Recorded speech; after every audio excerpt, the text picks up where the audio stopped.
Hi అండి, welcome to my channel Beena's kitchen and blogs.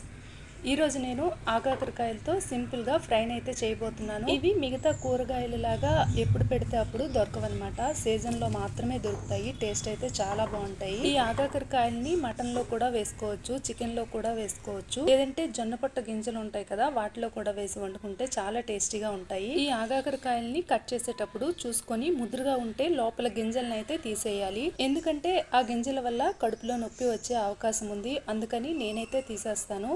లేతగా ఉంటే అవసరం లేదు, మామూలుగా కట్ చేసుకోవచ్చు అనమాట. ఫ్రై చేసేటప్పుడు ఈ లోపల గింజలతో పాటు ఫ్రై చేసుకోవచ్చు. టేస్ట్ అయితే చాలా బాగుంటుంది. ఈ కర్రీని చాలా సింపుల్గా చేసుకోవచ్చు. బ్యాచిలర్స్ కూడా ఈజీగా చేసుకోవచ్చు అనమాట. దీనికోసం స్టవ్ వెలిగించి ప్యాన్ పెట్టి 3 లేదా 4 టేబుల్ స్పూన్ల ఆయిల్ వేసుకోవాలి. ఇందులో పోపు దినుసులు వేసుకోవాలి. ఇవి 2 నిమిషాలు ఫ్రై చేసుకున్నాక ఒక మీడియం సైజు ఆనియన్ని చిన్న ముక్కలుగా కట్ చేసుకొని వేసుకోవాలి. ఉల్లిపాయ ముక్కలు వేగంగా మగ్గాలి అంటే కొద్దిగా ఉప్పు వేసి మరి కాసేపు ఫ్రై చేసుకుంటే వేగంగా ఫ్రై అవుతాయి.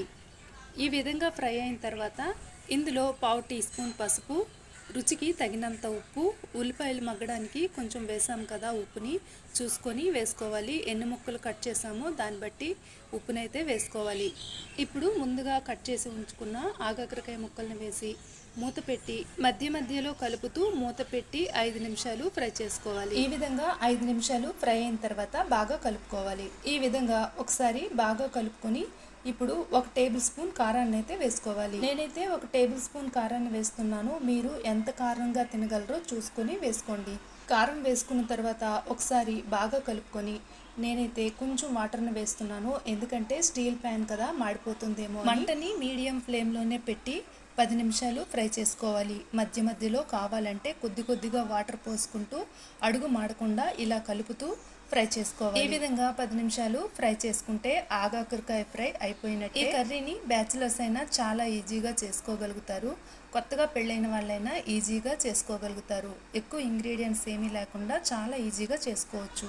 ఈ కర్రీ రసం రైస్తో కానీ లేదంటే సాంబార్ రైస్తో కానీ చాలా బాగుంటుంది. నేను చేసిన ఈ సింపుల్ రెసిపీ మీకు నచ్చినట్టయితే నా ఛానల్ని సబ్స్క్రైబ్ చేసి లైక్ చేసి షేర్ చేయండి. Thank you for watching.